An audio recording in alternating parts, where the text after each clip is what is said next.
Good morning and welcome to Fire in the Belly. Today we have myself, Mighty Pete, and we're joined by Jane Bayler. Good morning, Jane. Hello, Pete. Thank you so much for inviting me on your show. I'm really excited to be here, and Fire in the Belly means a lot to me because I'm a very passionate person and I've got a lot of purpose, and that's what your podcast is all about. So it's great to be Perfect. here. Well, give us a very quick overview. Who are you? What are you doing? Where are you from? So my business is called the Smart Connector, but obviously I'm more than my business. So I'm a serial entrepreneur. I've got a history of growing and scaling businesses in media and entertainment. That's what I did for 20 years. I grew and sold a brand identity agency sold it to a US communications group. So that grew very, very fast, and there's quite an interesting story attached to that. So I did that a while back. Then I had children, so I took a different direction. I became an entrepreneur from home. I started up a little group tuition business, which was quite a nice little side hustle, should we say, for a while when my children were small. Then I did some property education. I got involved in the property space, and I generally work fairly part-time, I have to say, in that space with ultra high net worth investors to match them up with the opportunities that are right for them.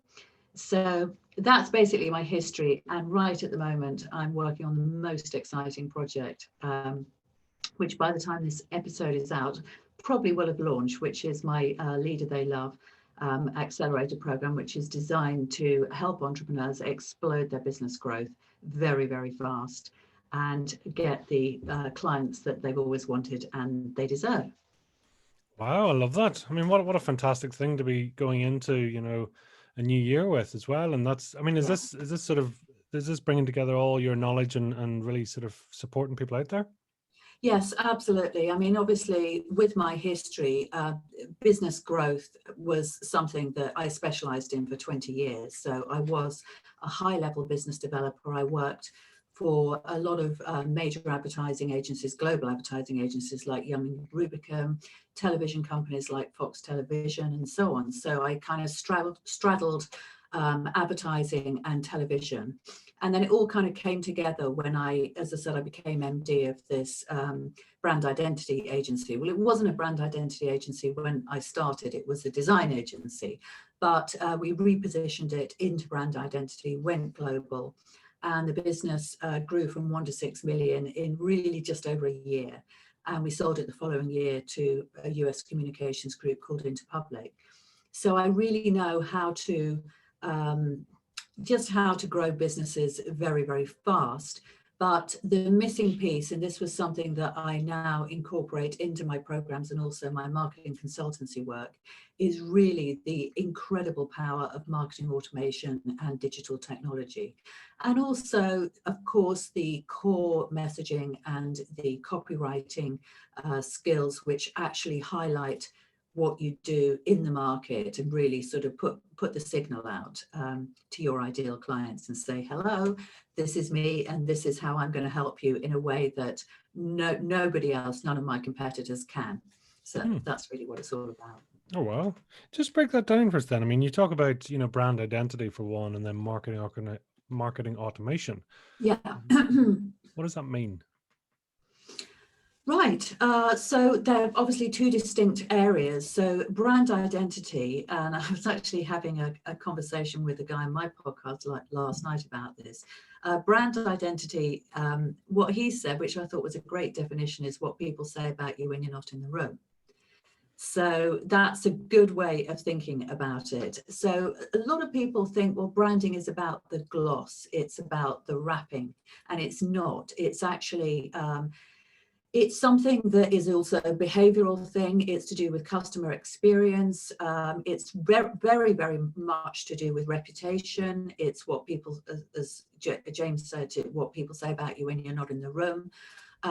So it's very powerful. And the concept of brand equity is interesting because obviously equity means value, commercial value, financial value. And when you invest in your brand over a period of years, your brand in itself becomes very, very valuable financially. So if you look at Coca-Cola, for example, or Nike, the reason why they are such valuable brands, and they are branding businesses. I mean, otherwise you take away the brand from Coca-Cola and you just got sugar water, right?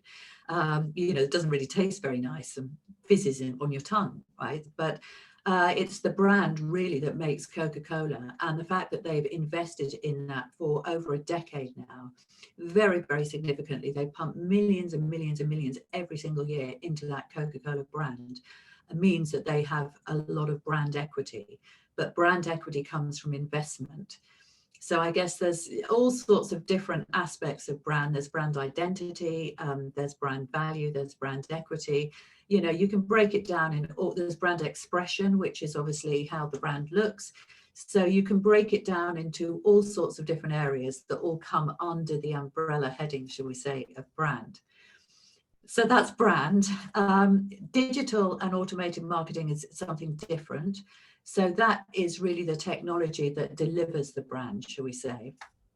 And again, that contributes to brand equity and performance and value, because we all know that we all obviously are involved in one way or another with digital and automated marketing, because we all buy stuff online. I mean, at its most basic. So we all know that it can be very frustrating when things don't work well. And we all know the feeling of satisfaction and relief when we get involved in a process that just happens like bounce, bounce, bounce, bounce, bounce, done, just like that. And so that is the connection, if you like, between brand performance and digital marketing, digital and automated marketing. It's really just facilitating a connection to many when you're not in the room. And today, the real difference between now and when I was running my business is that now digital and automated marketing is accessible to many, which means that we can really, starting from a relatively humble place, we can actually evolve 7 or 8 figure businesses with a relatively small team and take them to the world. And just like your podcast, I mean, that's a prime example, isn't it? I'm sure you've got a global audience, Pete, and isn't that great? So that's really the difference anyway between the two. Oh, well, thank you for explaining that. It makes a lot more sense. Thank you. So tell us, what does Fire in the Belly mean to you, Jane? Passion. And I know we were talking about this before we started. So it just means that thing that gets you up in the morning, that gets you out of bed and with a spring in your step and really looking forward to the day. And it means the place where you go to when you're dreaming about your future, and just a feel-good place. I just love it. It's actually bringing goosebumps to me even talking about it. So I love the title. I love the concept. It's amazing. Thank you. Yeah, no, passion it's funny how, it bypasses so many things for us when we talk about our passion, our beliefs, our wants, or, our language, and even our energy steps up. And even as you talk about it, you say it with a smile. It's great. Yeah, that's right. We all need to feel passionate about our life. And it's funny because I talk to a lot of people, and I think people lose that passion and they just fall into a fairly humdrum existence. And I see that quite a lot because I don't just, obviously it's more, it's less prevalent with entrepreneurs because we need that passion in order to build businesses and so on. But I do think a lot of people, they start out as kids with this kind of incredible purpose and passion. And I want to be an astronaut, and I want to be a firefighter, I want to be a footballer. You ask any 10-year-old what they want to be, and they're just straight away, they're in their dreams, aren't they? And they believe it as well. They believe in possibility. And we lose that when we become adults. And I think that's such a shame, because we always need to have a dream, no matter how old we are, no matter what we've done in our lives. We need to set ourselves a new goal and have a new vision that we feel really excited about, because that's so linked, I think, to our mental health and well-being. Absolutely. So what did Jane want to be when she grew up? What was the plan? I always wanted to be an author. Because I was like a massive bookworm. In fact, I still am, to be honest. I just love reading, and I consume books all the time. So I was a massive bookworm, and I used to read about 8 books, have about 8 books a week. I just have this pile of books from the library. And I just used to read and read and read for hours on end. And that was just the type of child that I was. So for me, I thought, well, my ultimate dream would to be an author. And now I am. I just like to have the time to write more books, because that actually is very much a part of my future, because writing and learning and kind of just articulating knowledge and ideas and letting it trickle down to other people I find it very rewarding. That's amazing. So, I mean, so you obviously enjoy the process of writing, yeah? I So love it. what is it? Is it pen to paper? Is it firing the imagination? Do you know what it is? To me, it's the intellectual synthesis. So I really like to figure things out in my mind, and just get a mental picture, simplify ideas. So I think, we all have a gift, don't we? We all have a superpower, if you like. So my superpower, if you like, is to take ideas that other people might find complex or a bit too challenging to master, and actually simplify them and put them into a form that really anybody can understand. So I love to do that. I just find it, as I said, we all have a superpower, we all have a gift. And that is my gift, I think, communication, but particularly written communication, because that enables me to really, really get it right. I think because you've got time to kind of actually think, no, that's not quite right, but this is right. And that's the step beyond verbal communication. Mm. Oh, wow. I mean, do you have an example of something that, that to simplify down, or? Oh gosh, you're really putting me on the spot now. I really can't think of anything that comes to mind straight away. But that is I suppose with marketing and branding, it is getting a potentially a complex solution or a complex theory or product or whatever, getting across simply, right? I mean, that's simplicity of the mind. Yeah, so there's an interesting book called The Microscript Rules, and I think this talks about this and about the simplification, and really good copywriting is about really distilling a concept or an idea in a very, very simple form. And I grew up in that environment. I grew up in a big agency environment where if you couldn't explain yourself simply, you had no value. That this is what everybody expected. Okay, what's the issue? You should be able to say what the issue is in under a minute. What's the answer? Tell them what the answer is in under. It was just expected. That was common practice. So I guess I've internalized that. And I know sometimes I do tend to waffle a bit. I'm not as good as some of these people that I was around at that time. But then again, I was with the top marketers and the top creative directors in the whole world, working in a big agency environment in London. So they set the bar pretty high. I mean, I was in some incredible pitches for huge global brands. And I saw the top performers and the top people deliver those pitches, and they were impressive. So if I compare myself to them, I'm like, well, I'm not really quite there. I wasn't the person that was actually delivering those pitches, but obviously there has to be a trickle down thing in terms of actually delivering on the brand expression, communicating, developing business, introducing new ideas and all of that. We're all involved in it. So you have to be the same ilk, as it were. It's great. I mean, I suppose that's what comes with experience, with the expertise, right? It's that understanding and distilling, getting your message across. As you say, it's like if you can't say it under a minute, then you need to go back.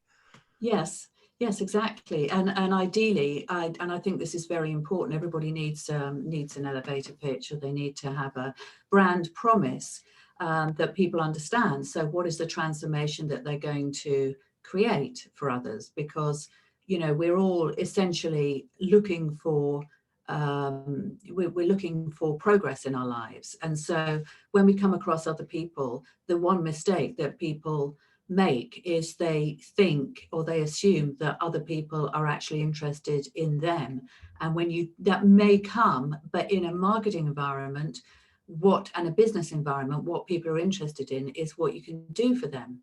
So what is the transformation that you can create? What is the result that they're going to get, in terms of their engagement with you? And that is always the important thing to remember, I think, if you're in any encounter that is a pitch or a business meeting for the first time. Absolutely, it's always getting your message across, and rather than sort of overloading. So it makes a lot of sense. Take us right back, Jane. Talk to us about Mini Jane? What were we looking at? Mini Jane. So this is, for anybody that knows me, this is not a secret, but I did have a very, very challenging start in life. My mother had some mental health addiction issues. My father was a relatively successful executive, but he worked very, very hard. So he wasn't around very much. And when he was, I think he was a little bit intimidated by my mother because she had a lot of mood swings, and was obviously, her behavior was a little bit unpredictable and crazy. Now, underneath it all, I know that she was a loving person. But the thing is that there is a difference between feeling love and expressing it. And unfortunately, when you're in the grip of a mental illness, then it is very difficult to actually express love and to really take care of other people in your life. So she was only really able to kind of stumble through life, I would say, or certainly when we were children, which is really sad. And that is the way it was. But as a result, I suppose I led quite a kind of feral life from a very early age. And I really tried to escape the house as much as possible, spend a lot of time around other people's houses. I was out on the streets. I got picked up by the police. I had a social worker. I had all sorts of things, as a young child. I was basically pretty much a kind of out of control street kid. Which I know is probably hard to believe looking at me now, but we all grow up, don't we? But that if I'd met me now, I would say, met a child like me, I was like, oh, there's one of those out of control street kids. Poor kid, she's probably got some trouble at home. So that was me. God, isn't it amazing that the transition, and it's what sort of strings to mind almost is that expression, this too shall pass, it's that was then and this is now, but do you know why your mother was like that? I mean, are you clear in that, or? Well, my mother was from an Irish background. Obviously you're Irish as well. So she's, her mother, what she used to tell me is that they had a lot of Irish maids, and they used to bring over these girls from Ireland who were orphans. And they were very young, they probably like 11 or 12, and they would be put in charge of my mother. Now, if you think about it, if you put a series of traumatized 11 or 12-year-old children in front, if you put a young child in the care of those children, they're probably not getting the best care, shall we say. So I know that she herself had quite a painful childhood. And I don't really know, because she didn't really talk about it a lot, but let's just say there was a lot of trauma and a lot of challenge. And I could go into more detail about it, but she would never talk about everything. But I know that she herself had a hard life. And of course, people that have a hard life, they either get the help that they need and they manage to pull through, or they just go under. And that is what happened. And I think really sadly, my mother went under. Also, my brother went under. He died of alcoholism at a very young age. My sister retreated into religion, which is fine. It's very, very, very religious, which is, I don't know, if it keeps her happy, then that's great. But I feel as though I know that I had them around me, and I think that helped. But also I had an intervention when I was about 12 or 13, which was just such an incredible gift, because my psychologist said, what do you really, really, really want? And I said, I want to get away from home. I just don't want to live at home anymore. And she said, would you like to go to boarding school? And I was like, yeah, of course I would, that would be great. So the government at the time, they were running this scheme for particularly troubled and vulnerable children like myself. And actually, they were sending them to boarding schools. They just had like a small kind of cohort, and they weren't care homes and they weren't boarding schools for delinquents. They were proper boarding schools. So I was actually sent because, and I think this was also to do with the fact that I was intellectually gifted, shall we say. So, I mean, they recognized that. But basically, I was sent to this boarding school, which was, it wasn't the best boarding school, but it's still around today, and I think it's a pretty good school. You know, it's got a good reputation. And I was sent there free of charge. I mean, when I say that, my parents didn't have to pay for it. And I was there until I was 18. And of course, for me, it was just absolutely like a dream come true. I really thought I'd just died and gone to heaven. And I'm so grateful for that opportunity, because that opportunity meant that I had a fantastic education. Obviously, you know, I speak a bit posh, so people think that I'm come from a different kind of background, not the background that I did.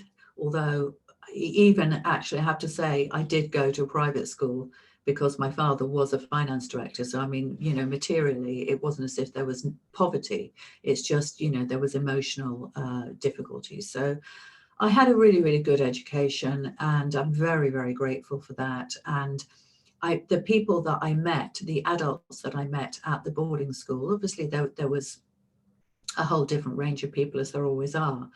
But I met some amazing, amazing role models that were just so caring and so tolerant of me. And I know that when I arrived, I was a nightmare. I can even remember how badly I behaved.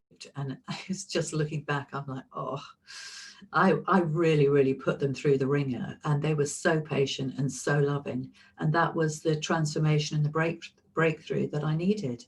So, you know, here I am, live to tell the tale, and that was, yeah, that was it. What did the boarding school give that you didn't have before? I mean, it sounds like there was a lot of opportunity there. There was a lot of expression. There was a lot of support. Is what's coming through? Is that fair? Well, yeah, at that particular time, they didn't really have any of these. If you go to a boarding school today, they'll have all sorts of extracurricular activities, and you know, the children will be kind of pushed into all sorts of sports that they're excelling at, and so on. Music lessons. I didn't have any of that. We basically had lessons, and then after the lessons, we just hung around and talked to each other and sort of went out on the field and smoke cigarettes behind the bicycle shed, and the kind of things that all kids do, really. But so I think the main difference was that I just had stability, routine. The food was terrible. I remember that. It was really, really bad. But you can't have everything. But really, I had, when you're brought up in that kind of environment, you don't have a lot of attention, individual attention from adults, as you would if you were brought up in a, say, a functional family. So you are kind of, what happens is you develop very, very strong bonds with your peers, and they kind of replace your parents. And I don't really know what the lasting impact of that is. And I do know that in NA, for example, that's Narcotics Anonymous, that my ex used to go to, because he was a recovering addict. He used to work like 90% of them. But anyway, he used to go to these meetings in London. He used to say that they were absolutely full of old Etonians. And I do know people, and I do remember at the time, these kind of kids that they were just dropped off by their parents at the age of 7. And I remember walking past them and just seeing even now I can remember their faces, just the anguish on their faces of these children basically being completely abandoned at a very, very young age. And I think sending children to boarding school, I don't think that it happens so much now, but it certainly was considered, particularly for boys, the thing to do at a certain time. And when they got to boarding school, and this actually happened to many people that I know, there was a lot of corporal punishment and brutality, because it was considered that that was the way to bring up a proper man. And that happened at my boarding school as well. I mean, all the boys, they always used to complain about the whippings and the beatings and the, the corporal punishment. We never got it because we were spared it for some reason, because we were girls. I never really understood why, but that was what happened. So I didn't have any of that, and I was always popular. And by the time I got there, I was quite streetwise as well. So I was always good at kind of standing up for myself. And I used to stand up for other kids. I would never let people bully me or bully people who are my friends. So I was a bit of a kind of champion for the underdog. And so a bit of a leader, really. And I think because of that, I just had a good time. And of course, I was 13, so I wasn't like a kid. I wasn't like one of these sad little kids. And I'm glad that they don't do that as much these days, because I'll tell you what, it was definitely it was a pretty awful experience, just, for those children. My heart really went out for them. But it was, I'm very, very grateful that I had this opportunity. And the main thing is that it got me away from my home environment, which was it was a terrible place to be, because my parents were constantly at loggerheads with each other. They would fight every night. It was really no place for a child to grow up. We were just collateral. Sad, yeah, in a way. Just a very different time, wasn't it, really, as you say, that stiff upper lip and children should be seen and not heard, and packed off to boarding school, but that actually was, ironically, that was your relief, if you like. That was your that's the thing that saved you. Yeah, well, the funny thing is, because as I said, my mother did, love me underneath it all. I know, and I know that she felt a lot of guilt and a lot of regret, really, later on in life. But what she tried to do, because, she couldn't really have gone on holiday. We couldn't have gone on holiday as a family, because my parents were, so much at war with each other. It would have been absolutely intolerable for us all to be away together. But I think she wanted to give me the opportunity of being on holiday. So she used to send me away, and she used to find these families. So I used to come back from boarding school, and then she'd found a family to send me to. And I never really know why that was, but I went to LA when I was 14, and she just sent me away. And I had the most amazing experience. So I stayed with this family in Palos Verdes, and the guy was the headmaster of Beverly Hills High School. And I just had the most phenomenal summer, just being treated as one of the family and kind of taken around all these incredible places in the Hollywood Bowl and Palm Springs. And, I just thought that I died and gone to heaven. I mean, it was very, very difficult to come back from that. And I don't know how she managed to pull that off, I don't think she paid. I think it was, I did it as a swap or whatever, but the children never came back because we couldn't have hosted people. I just don't know. But I did have some really great experiences, but never with my parents. Never. We were never went anywhere or did anything as a family. Interesting, isn't it? But despite it all, it sounds, as you say, she was trying to protect you by almost pushing you away to get you away from ourself or the situation. Yes, I think so. Very much so. Yes. And isn't it sad? It really is a shame, because it's families are so different, so diverse. But I'm sure that she would have wanted to have had a close relationship with me, and I actually think that I was her favorite. I can say that because, and I don't really know why, but I think my sister and my brother felt that as well. I think because I was quite an undemanding child, I would I don't really know. But so I think she wanted to love me, but in reality, she just wasn't really able to put that into action in any way other than a small way. But I hang on to those small ways, because we always want our parents to love us, and we want to have that bond and have that kind of you know, that special relationship. But at the same time, I also have to own my reality and say, look, actually, it was pretty tough, and a lot tougher than it has been for my children, and a lot tougher than it is for a lot of other children, to be frank. Not as bad as it was or is for some other children, because a lot of children have it a lot worse, and I know that. But I really care about the experience of children. And, you know, if I had more time, which I don't at the moment, but this is something that I'm planning to do in the future, I particularly care about children of addicts, because they do have a terrible time. A lot of the time, you know, the parents, obviously, they'll spend the money on whatever substance it is that they're addicted to. So children in homes of addicts, they're often very malnourished. Nobody really knows why they're so thin or scrawny. They don't really get looked after properly. Their shoes don't fit because nobody takes them, you know, to get their feet measured or any of those things. They're quite often smelly. So what happens is they get, and it certainly wasn't that way for me, because, you know, my mother actually did look after us physically. That's the other thing. But, you know, when it gets really out of hand, and certainly in poorer families, and I didn't come from a poor family, really. I mean, my father did have money and he had a good job.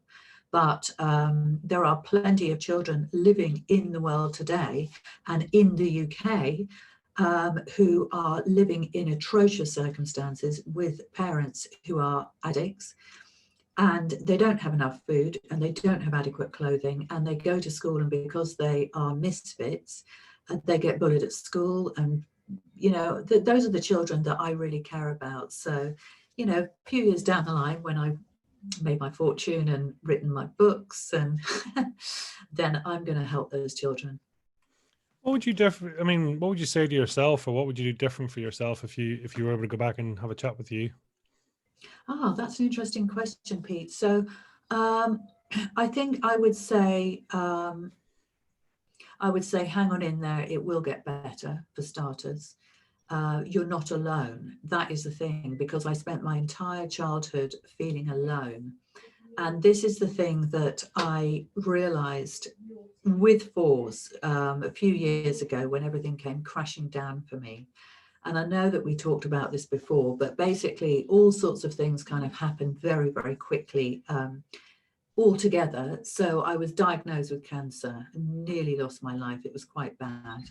And it was breast cancer. And I, you know, had the full works and all sorts of things. My husband had an affair and ran off overnight. And of course, that was not very nice thing to happen. So he just left me with the house and, you know, emptied the bank accounts and took the car, and just in a really kind of horrible way. He really behaved badly. And this was somebody who I trusted and I'd been with for many years. And I hadn't done anything to him to warrant that behavior. It's just, I guess maybe if I'm being generous, I would say there was some fear there that he thought maybe I would not treat him fairly. I don't really know, which was, you know, would not have been the case. But anyway, that happened. Then I got involved with some bad guys in property who really shafted me, I have to say. So I lost some money through them. And all of this kind of happened all at once. So I moved house. I was all by myself. And I realized, and this is where my movement, the Smart Connector, came from. I realized where I'd gone wrong all those years, and it all traced back to my childhood.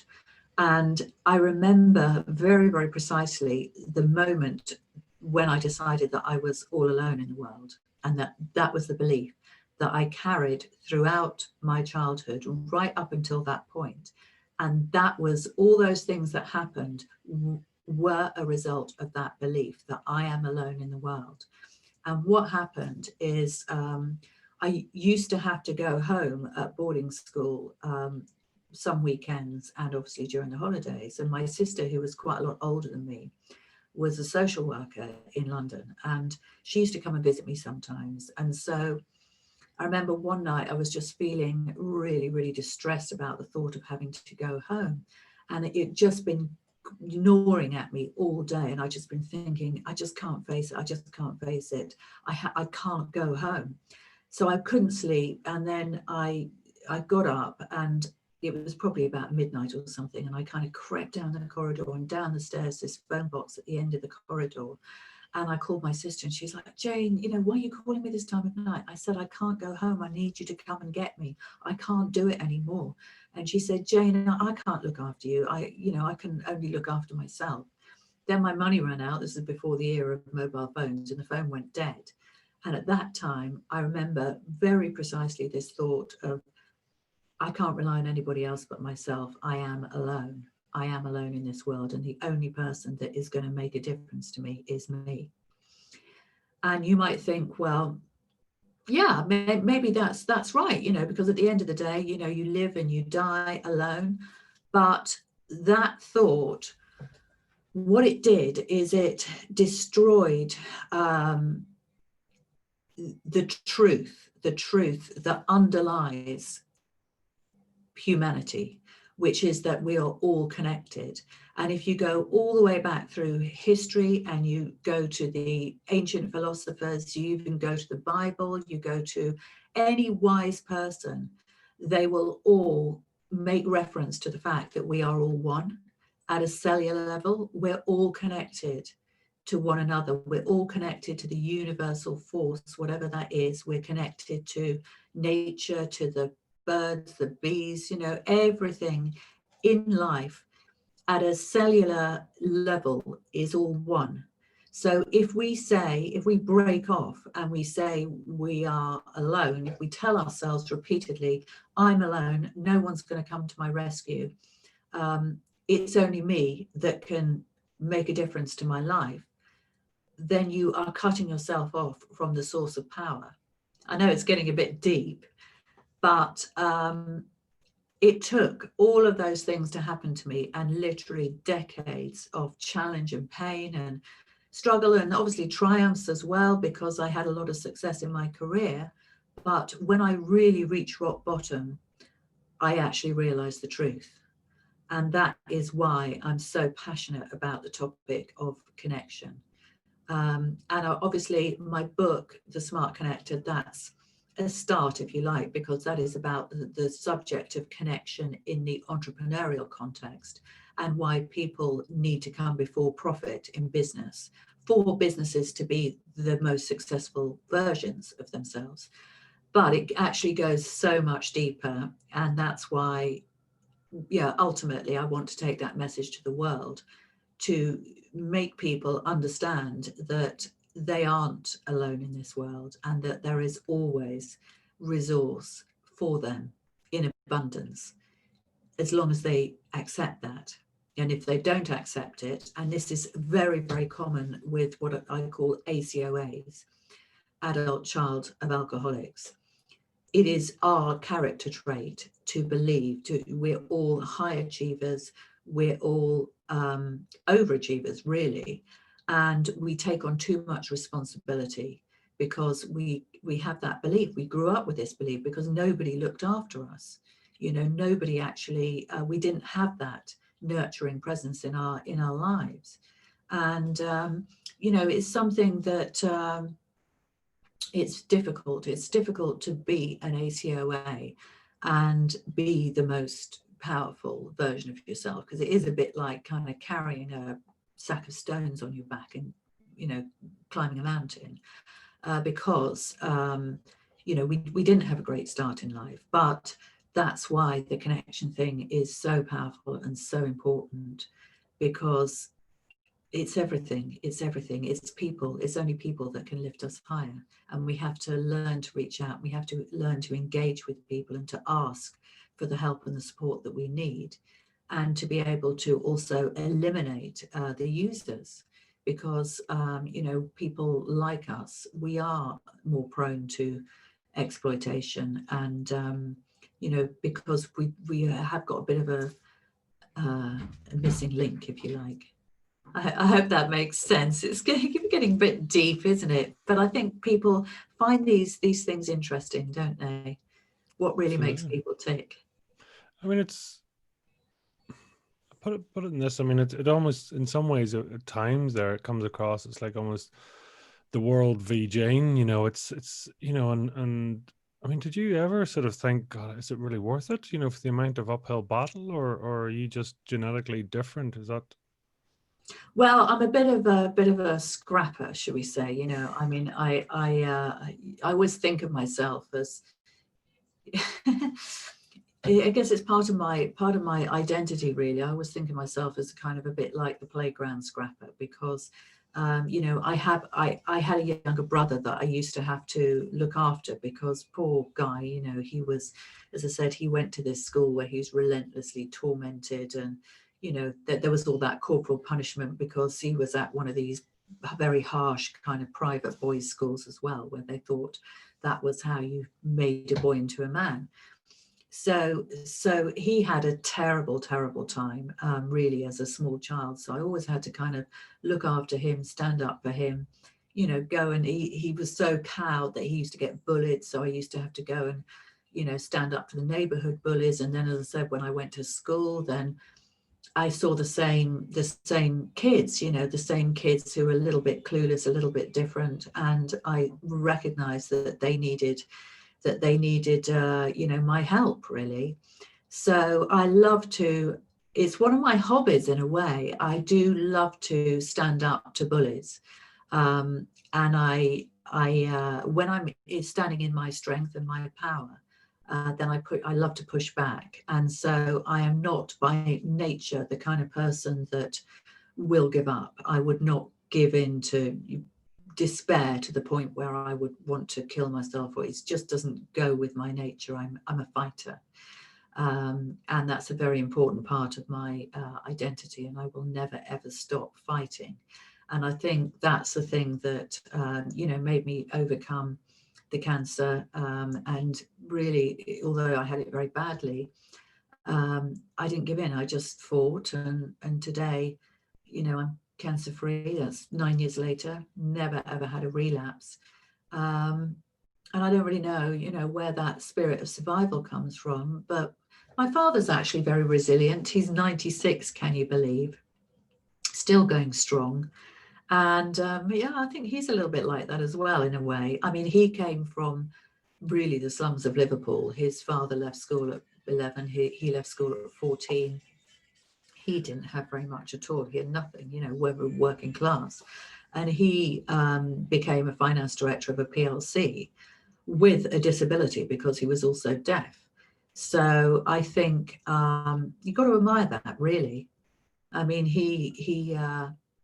yeah, he was a very, very driven and relentlessly ambitious person. And I think I probably get some of that from him. Just as an observer, I think there's certainly some traits there that might be quite similar. That's right, Pete. How about you?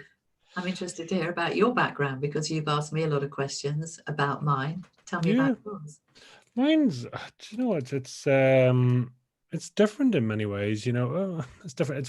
My background is very ordinary per se. In terms of mother and father and all. But yeah, it's always find it. I look back now and think at how lucky and how privileged I am. What's sort of what went on, and that's the one thing about talking to so many people on the show, that listen, it's all shapes and makes and creatures and different things of what goes on. And you never know, and what's the thing, to know somebody, you got to walk a mile in their shoes, and it's impossible to, how someone, as you say, becomes a scrapper, or how somebody becomes who they are, or that expression, to see the light, you got to sometimes see the dark, and that's what strikes me. And even your own story there, I think, it's phenomenal how that that sort of, that tenacity, that absolute resilience to grow and to thrive, and absolutely tip my hat to you for that. Thank you. Well, really, it's just a part of me. It's just part of my makeup. It's not something that I have to get up and work on consciously. It's just I'm very determined, and I've always been a very determined person, that I'm not going to be beaten, or I just won't give in. I'm very stubborn in a way, and that is good in some respects, maybe not so good in others. But I'm not gonna give in. I won't It's let that. interesting. You talked about being quite trusting, and I suppose I'm curious about that because and you were saying when you coming into the boarding school, you were sort of almost maybe a little hard to handle. I think it was along those lines you were suggesting. So, but that would almost suggest a self-defense mechanism to keep people away, that you create a forefront, but yet later on you become very trusting on the other side. I'm curious. Well, yeah, trust is a really interesting issue, isn't it? Because fundamentally, I am actually very distrustful of people, but you can't go through life distrusting people. I mean, I've worked for decades in a very male environment and a very male business environment, very high level business environment, where people are always looking to take things from other people really effectively for their own gain. So this comes up again and again and again, and I've have it all the time. I still have it, and you can't really blame other people or retreat because people try and do that. You just have to deal with it, because if you're in that environment, if you're swimming with the sharks, then the sharks are going to try and bite. Really. So I've had that for many, many years. And I suppose because of that, I've seen people's greed firsthand. I've seen how people are willing to use other people quite ruthlessly and without a second thought a lot of the time. At times myself, I obviously have been the victim of that, for sure. Because I haven't always made the right decisions around people, and I hope that I'm wiser now as a result of my experiences. But trust is it's one of those things that you cannot go through life without being open to people. So you have to dust yourself down when you've had a bad experience and not say, I'm not going to work with other people. I'm only going to work with myself, and just, I'm going to retreat into my family. I'm not going to go on social media or have anything to do with the world. I mean, people can do that, but there is a cost to behaving like that. And if you really want to get the most out of life and get the most out of the world that you inhabit, you have to go out there and engage with people over and over again, because people are everything. People and relationships are the route to growth, happiness, success, fulfillment. Anything and everything that you need in life comes through people. But you have to, I know it's a cliche to say you have to kiss a lot of frogs before you find the prince, but let's just say nobody is the prince, right? But there will be some people who are good for you and they can lift you higher. And that is, as Oprah Winfrey said, we all need to be surrounded by people who lift us higher. But in order to find those people, what tends to happen is we have to engage with people who they show their true colors after a while. And then we realize, oh, wait a minute, these people they are going to drag us down rather than lift us higher. And at that point, you have to kind of extricate yourself and move on. And that is it is a difficult process. It is genuinely challenging, but the answer is not to not trust. That's what I think. You have to extend trust to people, give them the benefit of the doubt, give them the opportunity to show their true colors, and then you have to be strong enough to walk away. And that is true in personal as well as professional life. Just out of curiosity, what would be your core values? I mean, trust is mentioned a lot there. Is that one of your core values that you know of? So I went through this exercise a few years ago when I did the Landmark Forum.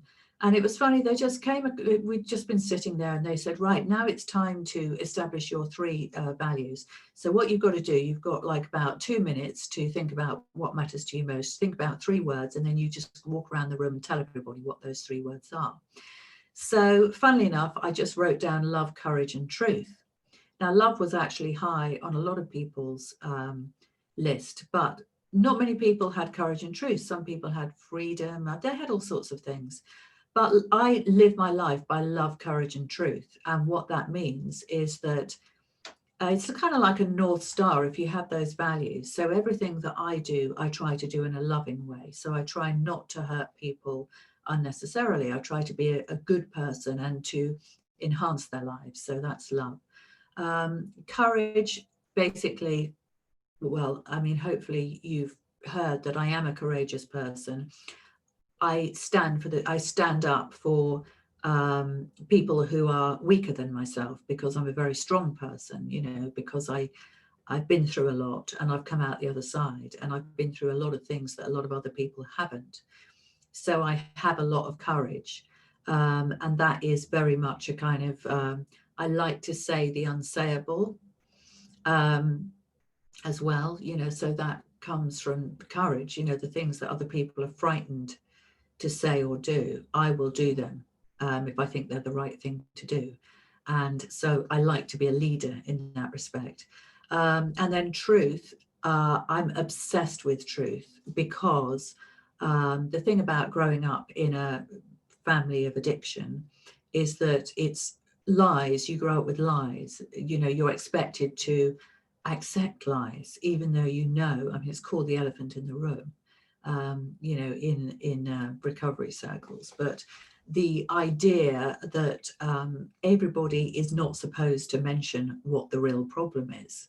So if you're in a relationship with an addict, you're not really supposed to mention the substance, or the fact that there are bottles hidden all over the house, or that, you know, there's like all these packets of pills everywhere, or you know that somebody goes to bed all afternoon and just basically does nothing with their lives. I mean, it's the kind of things that people do. Or of course, if they're addicted to street drugs, they just spend all their time trying to get drugs and they don't do anything else with their life, you know, or they shoplift.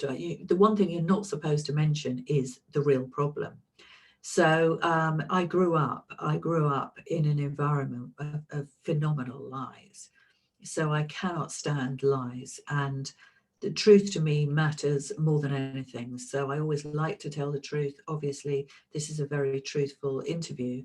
I don't sugarcoat things, and I really, really love people who don't sugarcoat things with me. It's, you know, I value it very, very highly.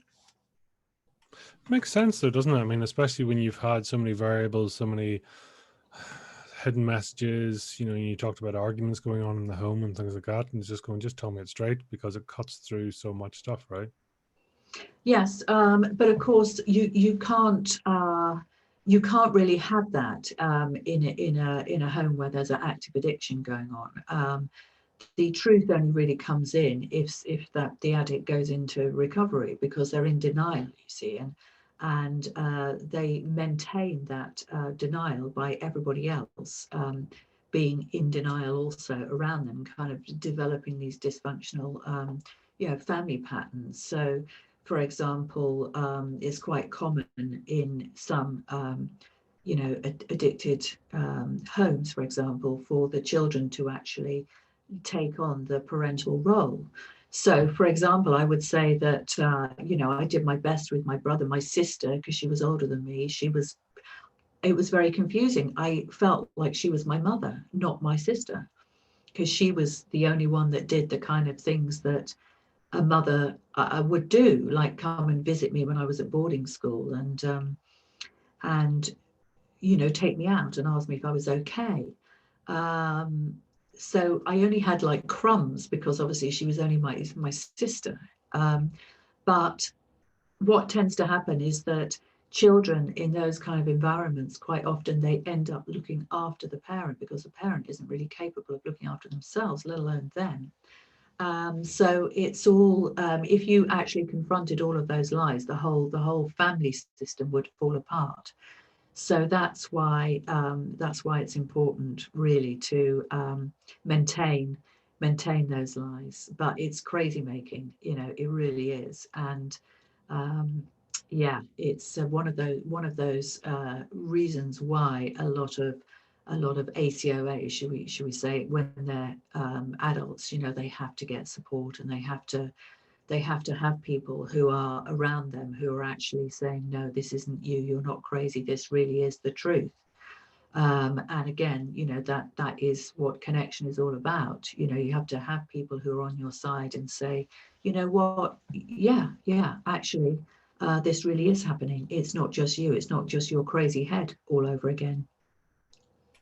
Do you find that a lot? I mean, do you talk to yourself a lot? How's your inner voice, let's say? I talk to people a lot, so I've got a lot of should we say confidants who are in my corner. That is a thing that I need. But in terms of talking to myself, you have to have a relationship with yourself. You cannot you cannot just go through life engaging with other people and never really listening to your own inner voice. And I think people do that in different ways. So I have a dog, so I tend to go for very long walks with my dog in nature. I'm very fortunate to live in a very beautiful part of the world where I can just go on a long walk with the dog. And walking is one of those things, it's quite meditative, isn't it? And you really, I find that I personally unwind that way. I know other people, they very, very much devotees of meditation. And they say that, meditation is when those thoughts come up and you just observe them and you let them go. But you observe them, and that's the important thing. So other people, of course, maybe they do a lot of therapy or counseling or coaching or whatever. But we all need to have that relationship with ourselves and that connection with ourselves. Otherwise, we become very, very weak. And I think about the times in my life when I was weak. So, for example, when I was a single parent and I was building up this business, I really lost myself because it was life went in a blur. I was just so busy, shall we say, but also that like the massive responsibility which I had taken on board of actually growing this business very, very fast, flying around the world, you know, it was just a crazy existence while I had these young children that I wasn't seeing. And then, of course, I would just go home. This is the existence of a lot of single working parents. As soon as you can get away, you just go home and then you start your new job, which is basically looking after the home and the children. And, you're not really having any fun because you've got no support, there's nobody there in the background kind of helping you. It's the childcare has left. Okay, you might have a cleaner, they've gone, but you still got to run a household and you still got to look after the kids. And so at that particular time I was very weak. I know that I was very, very weak and very vulnerable really for the wrong people to come into my life, and that is exactly what happened at that time. So learning the lesson from that, never ever get too busy, I would say to anybody, to make time for yourself and to actually have some daily time, whatever it is that you do, whether it is meditation or walking or talking to friends. Sometimes it's just that, isn't it? Just picking up the phone and having a really honest conversation with someone, or going out and maybe finding those people that you can have really honest conversations with. All of those things, they all count, but you have to do it daily to be the strongest version of yourself. That's what I believe.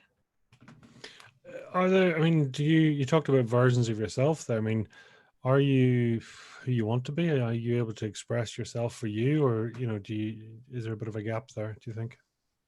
Oh, no, no, no. I'm very, very much an open book, and what you see is what you get. I mean, genuinely. And I know a lot of people say that, and actually, what you see is not what you get, because a lot of people are far less transparent to themselves than they think they are. They don't really understand themselves because they don't take the time to invest in themselves and invest in personal growth and development. And I particularly found that on the dating scene, that people, I think there's a big difference between people that have worked on themselves and who do that daily as a daily discipline and a practice, and people who don't. And the gap becomes very, very wide after a number of years. And I don't think either camps really particularly understand one another quite well. So, you know, some people, if they were looking at this video, they'd think she's a complete weirdo, very eccentric, and, you know, what on earth is she on about? That's fine, because not everybody is your type of people, are they? So we all have to find our tribe, don't we? Absolutely. I mean, it's finding what works for you. And as you say, and you mentioned landmark, and you know, talking about personal development, there's sometimes there can be two camps, right? You know, the people going, yeah, not for me, thanks very much. And other people, it becomes a full immersive world, if you like. I mean, where do you sit? Well, I mean, the navel gazing is, um, you know, I think there comes a point where you also have to put it down, and you have to go out and make a difference to the world. And, you know, sometimes I come across people who, let's just say they've had a lot of success in life, they've got a lot of money, and all they spend their time doing is just basically having a good time. So they will, you know, whatever it is that they want to do, you know, play sports and just basically have fun with their life. And I think, you know, along with that, should we say, kind of self scrutiny, I think has to come an attitude of service. And for me, that would never be good enough, just to be somebody that had time on my hands and money and was not actually doing something to make a difference to other people. So I think it's all a balance, isn't it? Because if you go too far the other way, you see people who selflessly serve, and because they're not serving themselves as well, or they're not engaging in that self scrutiny or whatever, they then become quite martyrish, if you know what I mean, because they're like, I'm doing so much, you know, for you or for them or whatever, and nobody's looking after me. Well, it's your responsibility to look after you and to find a life that is in balance for you and is your type of life. But the second responsibility, in my view anyway, and this is just a view, is to start, you know, find a way to look after other people and to make a difference to other people, and meaningful difference, contribution. And then after that, by all means, you know, go and have fun, and, you know, go on lots of shopping trips, and, you know, join expensive tennis and golf clubs or whatever it is that you do. I'm not criticizing anybody for doing that, but I do think people who have privilege in their lives in the form of time and or money should really, you know, make a contribution to the society that they live in, and in whatever way is most meaningful to them. Wow. I mean, are you clear on your purpose now? I mean, do you know what your purpose and mantra is for life? Well, unsurprisingly, Pete, yes. So my purpose is really to bring connection to the world, and to empower people through connection. So first of all, I want to empower entrepreneurs through connection. And connection exists on so many different levels. It's a fundamental human law in my view. So you have connection to self, you have connection to others, and then you have connection to many. So obviously we've talked about connection to self and connection to others. The connection to many is, fortunately today, for example, what we're doing through this podcast is we are facilitating connection to many. We are bringing this message, or these, you know, this interview's outlook or whatever, that, you know, my life experience and lessons with your facilitation to a large potential audience. And isn't that amazing? So connection to many is really about bringing your message to the wider world, a wider audience, having an impact, making a contribution, making a difference. But there's also obviously a commercial impact. There's a commercial and entrepreneurial reason for connection as well. And that is when you go into the realm of the stuff that I do commercially, which is to do with really, you know, getting a very laser precision message out to your ideal people via certain channels that work in a joined up way. So there is a commercial application for smart connection, if you like, and there is a non-commercial and more sort of holistic application. But I just see it as a fundamental movement and a law. And I want to bring that to the world. I want the world to be a more truthful and a more congruent and a better place, because I'm enrolling people into my movement of smart connection, if you like. And yeah, I mean, the lessons have been hard learned, you know, so why would I not want to empower other people and inspire other people so they don't have to go through that pain or that hardship themselves? So that's it. Do you believe you are where you're supposed to be now?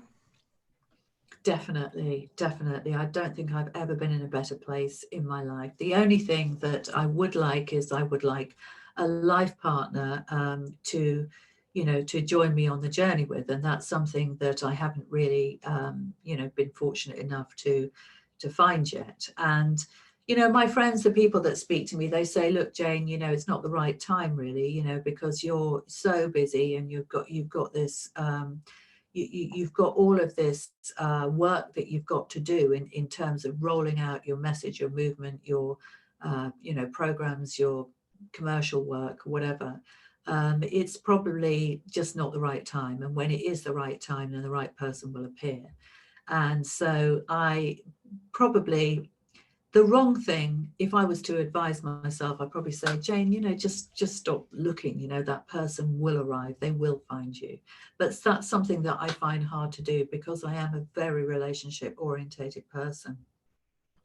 And I do have a lot of love to give. And, you know, so I would like to have a partner in life. But that, apart from that, I would say that my life is really heading in the right direction. I'm so excited about everything that's going on, really. Well, And you know, the most fantastic thing of all is that I didn't think that I was even going to be here at all. So what really matters to me more than anything is that I have 3 girls who are 25, 22 and 18. And I'm actually here to make a difference to them. And that was the thing that was so painful to me when I had my cancer diagnosis, and which had I had a poor prognosis. So I didn't think that I was going to live. And that really hurt because having grown up more or less motherless myself, that made me very sad. So every day I'm just so thrilled just to be alive, just to be able to go out in nature with my dog, just to be able to make a difference to my children, just to have amazing opportunities like this one today to talk to you, Pete. So yeah, I'm happy, you are. definitely. What are you capable of then? What's your potential? Um, yeah, so so I would say I'm a strong believer in limitless potential. You know, we all have so much more potential than we really believe. And I think there's a quote, and I'm afraid I don't know it off by heart, but there is a quote about what we're really afraid of, and what we're really afraid of is our own power more than anything. And I think if I'm really truthful with myself, it's that, if you like, that upper limit problem. And I was actually reminded of this the other day because I was listening to a podcast about it. But there is a book written by this guy called Gay Hendricks called The Upper Limit. No, I don't know whether it's called that, but he writes about the upper limit. And the idea is that we're all kind of preset with this upper limit beyond which we are catapulted outside our comfort zone, if you like. And what tends to happen is we tend to sabotage our success once we get to that place. So I do believe that I still have huge potential, even, you know, later in my life. There is so much living still to be done, so much ahead. And the only thing that really is holding me back is my own, you know, upper limit issues. So that's, if you like, a challenge that I myself have to look at, really. And I think we all have to look at that. because, you know, we can all conquer the world if we really believe it possible. But it's that possibility thinking, isn't it? It's not as easy as people think. Hmm. I mean, you sort of intimated there slightly about, personal development, things like that. I mean, well, you've said, do you still sort of ferociously read and listen and grow? I mean, what's your learning style and Yeah, yeah, I am a massive reader, and I mean, it's not just personal development. I mean, I've read probably most of the classic personal development books out there, and I dip back into them from time to time. So at the moment, it's Psycho-Cybernetics is the one that I'm just dipping into again. I love The 7 Habits of Highly Effective People by Stephen Covey. I would say that is my Bible of all time. I really love that book.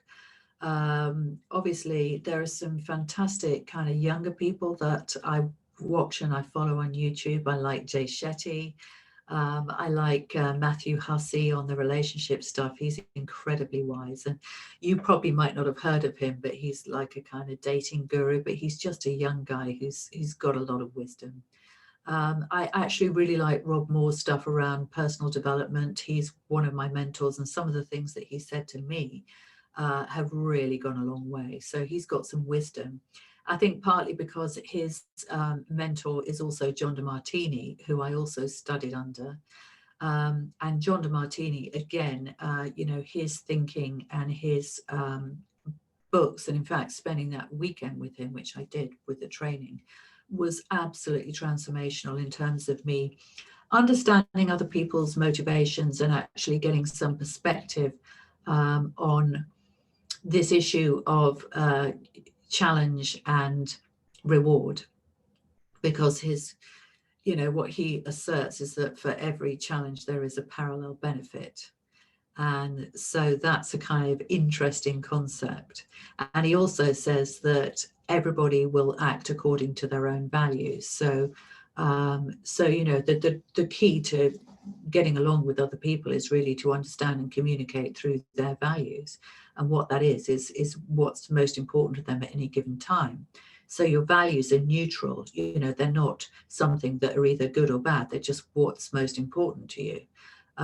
So they're fairly sophisticated concepts, but in a way they're also simple. And I think that's what I like about his work and about some of the other people that I've mentioned, that they are able to do that thing of synthesizing concepts that other people might find a little bit kind of woo-woo and just making them simple. So that's all good. But I also have very, very strong interests in the area of business and business growth, and I'm very interested in financial crime. That's one of my interests, and international money laundering, and those other kind of things I find quite interesting. But what is it about that? Well, because really I'm very interested in human psychology. So I'm reading a book at the moment about the oligarchs, and it's just a hobby, really. I mean, I don't like all the kind of low-level grisly murders and stuff. I mean, that's not there. I don't like any of that. But I think when you read about the sophisticated crime, what you kind of realize is that these people, they are very, very smart businessmen a lot of the time, or business women. And unfortunately, it's just developed in a slightly warped way, because something must have happened, whether it was their upbringing or their psychology or whatever, that has meant that they are not equipped with a conscience. So therefore, they're very, very clever. They're like sociopaths, the people that do this stuff. And I've had a few experiences myself where I've been approached by people who have, obviously with some property experience and being in and around, let's just say, ultra high net worth circles in London. I've met some people myself who have absolutely shocked me, shall we say, with some of the proposals that they've made, on I mean, I can't go into it in great detail because obviously I can't name names or anything like that. But a lot of it goes on in London. There's a lot of money laundering still going on, and I'm just interested in the reasons why people engage in that stuff. And I'm also interested in the cleverness of it, and yeah, all of that legal and financial shenanigans, because it makes you a wiser person and a better person, I think, when it comes to business as well, to understand the shadow side, shall we say, as well as the legit side. So, yeah. But, if you're watching this and you're a money launderer, don't waste your time. I'm not going to help you because I am on the other side. I'm squeaky clean. If you weren't doing what you're doing, what would you be doing? So it's probably sitting on a beach writing books, Pete, with my children. That would be great. And, surrounded by a whole load of animals. Yeah, that would pretty much be a perfect life for me. I like that. Yeah, it's nice. Who doesn't want to sit on the beach and write books? It sounds like a beautiful. Yeah, you can come and join me. Yeah, so have a whole writing club. It's like, Yeah. watch the tide come and go. Exactly. It would have to be in the Caribbean, though. That's my favorite place. Well, listen, if it has to be, it has to be. It does, yeah. You do have to have your standards. Yeah. What's sort of a guilty pleasure for you, Jane? Without the guilt, though. That's a great question. So, guilty pleasure. I like sugar. In any particular form or just straight sugar? If I really, really had to, like a really guilty pleasure, that I would probably have like a cream tea at Claridge's with a glass of champagne. That would be pretty good, because you get like that fat and sugar hit, and then you get a little bit woozy from the champagne, and you'd be in a nice environment and hopefully with good company. So I think that might be a guilty pleasure. So as guilt goes, that sounds awful. Yeah. Yeah. And I also, like a bit of pampering. It's nice to, do that thing that most women like, of having a facial and, having a hair done, all of those things that we women enjoy. Well, so what? I mean, leisure and pleasure for you, where does that sit? So I haven't really got a lot of leisure in my life at the moment, because I am working very, very hard to right at the moment to set up this business, which by the time the podcast is released, it will be launched. But the leisure stuff, obviously traveling is something that I think most people enjoy, experience different cultures, different countries. Obviously, we haven't been able to do that recently because of lockdown and all of the issues around that. So in the future, I think probably more travel. And yeah, that's it. But I think we can always, that's the beauty of books, because we can always travel to places. We can even, watching TV, Netflix series or whatever, we can travel around the world, can't we, from the comfort of our own home? Not quite the same, but yeah, all of that stuff's fun, isn't it? Mm. What's some bucket list stuff for you then? What's a way out there? What's coming in? Well, as I said, honestly, I would be happy if I just saw out my days sitting on a beach writing a book. So that is basically my bucket list. It's not too ambitious. So just just doing that, really. The more I can write, the happier I am, because it just, for me, it is literally just a formula for happiness. When I start writing, I just feel myself going down and down and down into a happy place. Isn't that amazing when you actually have the ability to feel that? And I realized that it took me until after I had children to realize that, because when my children were very small, my husband was, away all the time. He didn't really contribute, really. So I was, it's very intense when you've got like 3 young children and so on. But there was a time in the middle of the day when they weren't with me. And also I used to work after school as well, because I ran this business. So I just started writing for a couple of hours a day, and I was actually writing a fiction book at the time, and it was a science fiction book. I never got it published, but anyway, I like, all of a sudden I realized, you know what, I just absolutely love this. And it just makes me feel happy. And when you kind of get to that place, some people get it through painting, for example. My friend who's very passionate about painting, some people get it through sports. I mean, do you have something, Pete, that you absolutely love doing that it just makes you happy? I love talking to people. I love Talking this. to people, you're a people person through and through. So Mm. the thing that everybody has their thing, and I think when you found it, and when you just think, you know what, this is just so great, then it becomes quite addictive, doesn't it? You just want to do more of it. Why not? Why wouldn't you? It's, as you say, it's almost the psychology. It's sort of, yeah, as if it brings you pleasure and serves you, then well, that's kind of, I mean, the ikigai process and a few other things, and saying, well, if you're doing what you love to do and you're passionate about it, you'll never work a day in your life, right? That's right. And that's really the whole concept of fire in the belly, isn't it? Yeah, That's what it's all about. I mean, we talk about, with people there, it's all about success, but success could be the fact you're alive today. It could be that you're a multi-gazillionaire. It could be that you're sitting on a beach writing a book. I mean, it's personal, right? And that's the beautiful thing about it. It's wherever it is. But I think once you find your fire in the belly, your passion, that's the thing, and right? You meet people and you go, you just love what you do, don't you? It's like, yeah, and you get well paid for it.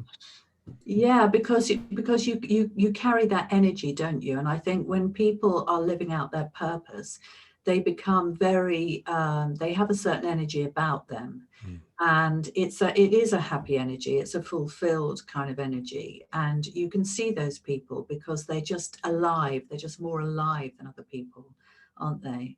And so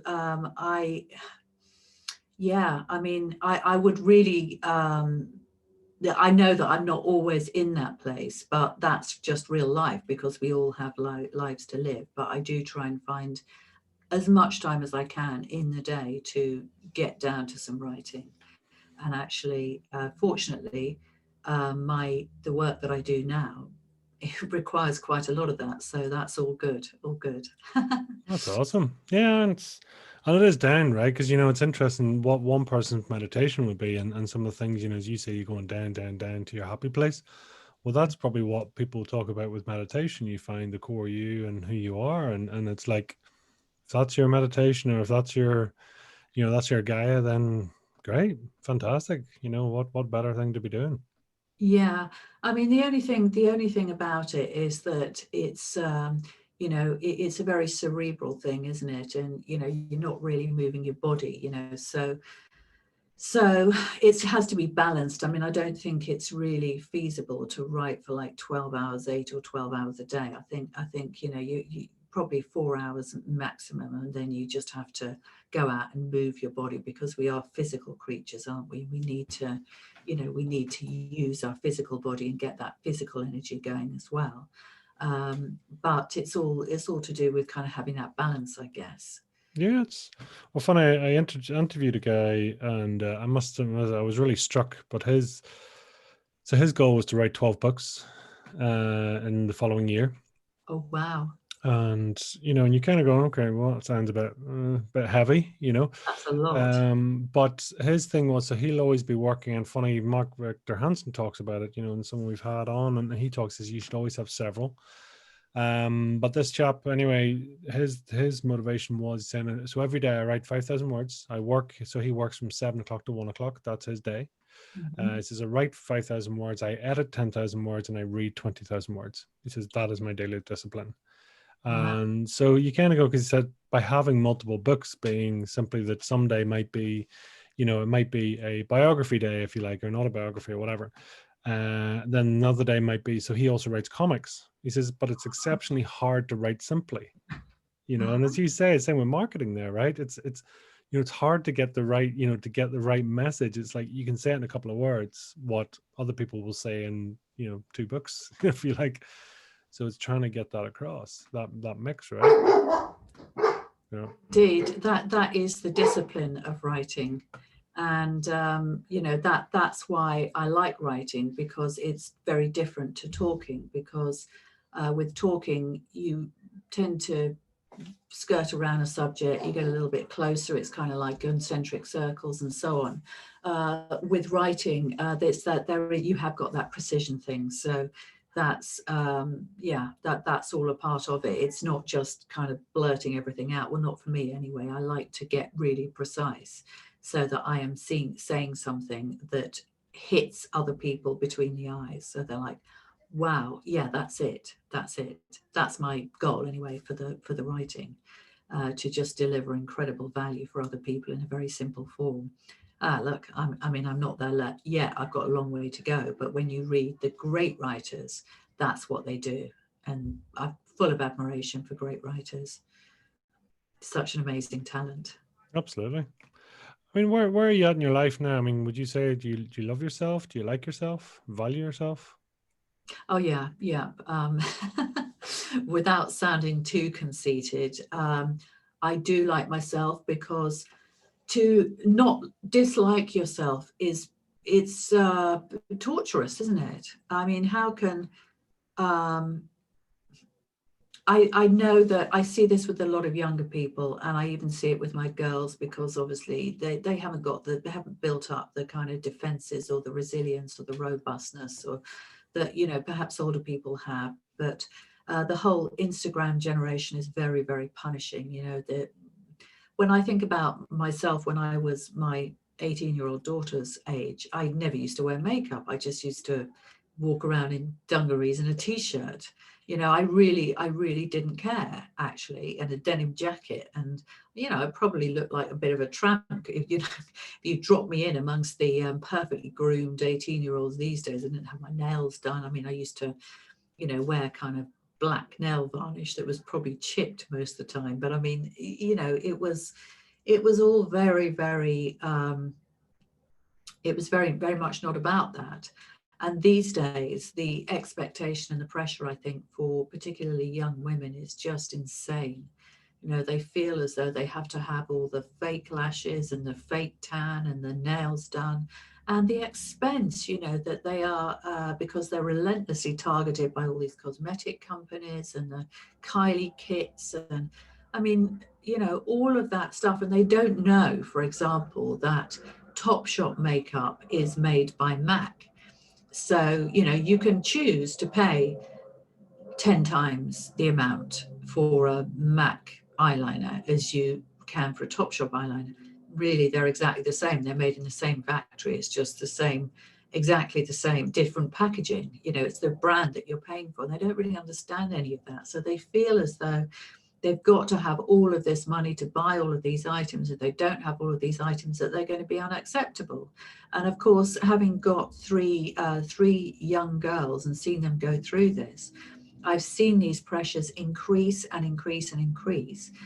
And then, of course, they look at, you know, all these Instagram influencers who are basically young, fronty girls. Those are people that they like that Molly May girl. You know, I don't know if you know who she is, but anyway, she was on Love Island, and she's, you know, she was already like an influencer, but basically they are professional influencers. So they do vlogs about their lives, and they make their lives seem incredibly interesting. And because they then get, you know, paid to be influencers, they then manufacture these excitement, shall we say, to make their lives look more glamorous or more interesting than other people. Because that is really what they do. It's not that they're recording their lives, it's that they're manufacturing a life that is, you know, when you're on the other side and you do a lot of social media, you're aware of that. You know that, hey, wait a minute, I've got to find an Instagrammable moment today, or a Facebookable moment. What's that's going to be? Because I've got to keep my profile high on social media. So I think you can cope with that when you've got a lot of maturity and a lot of wisdom, shall we say, because you've got a lot of years behind you. But for these young people, I think it's exceptionally tough. So yes, I love myself, but I really feel for younger and more vulnerable people. And also, you know, people in the public eye, like that terribly tragic story of Caroline Flack, for example, who, you know, she probably just she wasn't equipped with the ability to cope with the impact of that social media exposure. And of course, all the jealousy and the haters and what happens when you get all of those followers. If you're not trained and if you don't have the right support to be able to withstand those kind of pressures, then you will end up inevitably feeling less than and probably disliking yourself. So I like myself, and I don't have any problem with social media because, because of what I've been through, and, I'm a strong person. But I know that that is not the case for everybody. And as I said, I feel particularly for those young girls. And I'm sure it's the same for young boys. It's just I happen to have 3 daughters. How about you, Pete? How do you feel about social media? And Um, I suppose for me, I probably about 2 years ago, I decided, I use it as a tool. It's a business tool now. so, And that's the difference, I suppose, for me now. And I've seen a lot, Facebook, I've seen Facebook start, and I've seen when it was just that, it was personal profiles. And I notice now, I mean, my app, I think I'm up to every 3rd post or every 4th post is sponsored.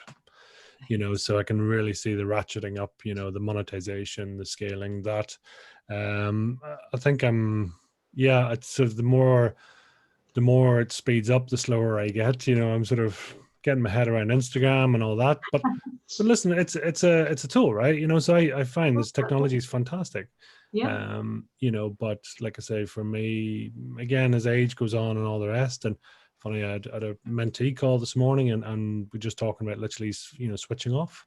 So handing over social media accounts to others, and then basically going, for the good, for whatever reason, muting other stories and all, because it is, I mean, comparison is the thief of joy, right? It's Oh, definitely. That is an amazing quote, indeed. And I think occasionally I get sucked into it. So I was actually, the last time that happened to me, it was somebody who was saying, yeah, I'm up at 4 o'clock in the morning, and then I do my live broadcasts at 8 o'clock at night. And I was like, what? 4 o'clock in the morning and 8 o'clock at night? And, I all of a sudden I thought, you know what? I get up at 7:30. I do some live broadcasts at 8 o'clock at night, fairly reluctantly, but that's the time that people are watching. So I've got like a little discipline, but I couldn't get up at 4 o'clock in the morning and then I started feeling less than, and I thought, just don't get sucked into it, because it is so easy. And half the time people will say this stuff, and I'll tell you who it was. It was actually Rob Moore. Because I'm on his marketing mastermind. I was like, oh, Rob, do you really do this? And then, of course, then he said, but I told me that he goes and has a long nap in the afternoon. It's like, well, okay, so it's like you have a siesta. All right. So, and then he also admitted that he didn't get up at 4 o'clock in the morning, but he's probably just, like some people, they'll just kind of, they might do it once or twice and think, you know what, that's not for me. So you just shouldn't believe anything that you hear on social media. People, they'll just chuck stuff out for the sake of it, won't they? A lot of the time. So yeah. It's my dad used to say to me, and it was especially when you were sort of kid and all the rest, he says, never mind what everyone else is doing, just you mind what Peter's doing. And it's so true, because exactly that, you see all the people and God, I should be getting up earlier, but now I suppose I've been 20 years in property and doing everything else, is kind of going, just live by your actions. It's like, I don't care what other people are doing, what else is going on. It's like, how are you with you? Are you good with you? What are you doing? Are you taking your time? Are you doing that? How do you feel about other things? Someone posts about this. Like I had it this morning, like I say, there was someone posted something. I was like, okay, but at least now I catch myself and going, that's interesting. You reacted there. Why was that? Okay, I see now. Okay. Which is not straightforward as such. It takes a bit of time to realize that. So what did they post? Was it something that made you feel a bit kind of less than, or was it what kind of a post was it? It was they were developing in their own way, but off the back of somebody else's strategy, I think, is possibly the nicest way to put it. Okay. So, and that's the one thing, and I, false gods, I struggle with, but that's just me, it's kind of, again, because I struggle and I look at, integrity is massive for me. That's you talk about truth, integrity would be my sort of top. Yeah. And it's, listen, I'm not standing on a pedestal saying, no, my life has been full of it. In fact, it's probably because I've had moments of lack of integrity that actually now is why it sort of has bubbled to the top and said, no, I'm taking a decision that actually this is my value. This is what I stick to. As a Mhm. result, when you look at, whether it be sort of marketing or something else, it's a bit borderline. It's not misrepresentative, but it's certainly maybe questionably sort of tilted in a favor, or it's slanted in a certain way. That's Mm. when I kind of go, struggle. Yeah, yeah. You raised an interesting point because, another thing that John de Martini says is that we all have every trait within us. In other words, we're all capable of acting with huge integrity and also capable of acting with a lack of integrity. And, at times we're going to give in to temptation and we're not going to be perfect either. And it's good that we recognize it in others, because we should also recognize it in ourselves. And really, life is a process of just really evaluating our own behavior against the standards that we've set for ourselves, and recognizing when we or other people have fallen short. And other people are sometimes telling us what our own standards are, and what, actually reinforcing them. So what you say is, when you notice something like that, it's also serving a purpose for you, isn't it? Yeah, In that respect. it is interesting. When someone triggers you like that, it's kind of going, why, what a good mentor of mine said to me is saying, you know, what is it that you see in them that's annoying you about you? Suddenly going, well, they haven't done this and they haven't done this, and they can't do that, and you're kind of going, okay, why is that triggering you? Yeah, that's a good question. Very good. So it's always interesting, but as you say, it's there's John D. Martin. I mean, there's all the sort of the greats, and it's never been a better time of immersing yourself in that world. So that's fascinating. It really is fascinating. Oh, well, thank you. Yes, it So really is. Jane, tell us, Jane, in one or two words, what is your fire in the belly then? What is my what? Your fire in the belly. My fire in the belly is really, as I said, it's connection. It's connection. It's the space between people, and how to actually fire that up, to a greater good, really. So I love relationships. I'm a massive people person. I love its application in marketing, and obviously marketing is my core area of expertise. So I love the way that connection can work as a commercial application and actually grow businesses, and send powerful messages out to the world that are, help people transform their businesses and their lives. So I'm very, very passionate about entrepreneurial connection, shall we say, as well as interpersonal connection. I just love both of them, but connection is my fire in the belly. Love it. Love it. Thank you. So where can people find out more, reach you, stalk you, track you down? Yeah, well, I have my own podcast, The Smart Connector, and I'm actually going to be launching Series 2 in January. This, as I said, this may be released in January, as you said, so I could be on to that. But that's going to have more of my own content, because up until now, I've focused on interviewing really very, very interesting series of entrepreneurs in two different series. One is more marketing focused, and more is one to do with business growth. So relaunching the podcast, The Smart Connector. Obviously, that's on all the platforms, iTunes, Spotify, and so on. You can buy my book, The Smart Connector, on Amazon, amazon.co.uk or .com, in all three formats. My website, www.janebayler.com. You can contact me on LinkedIn, Facebook, Instagram, Twitter. I'm there on all of them. Wonderful. Thank you. Final message? Final message: never give up on your dreams. I would say always cherish your visions and your dreams. for they're the blueprints of your soul. And I can't remember the exact quote, but Napoleon Hill, of your ultimate achievements. So never ever give up on your dreams, I would say. Jane, it's been an absolute pleasure. Thank you. Thank you so much, Pete. Thank you very much for interviewing me, and I'll look forward to interviewing you for my podcast again soon, hopefully. Look forward to it. Thank you very much. All right then. Bye-bye for now.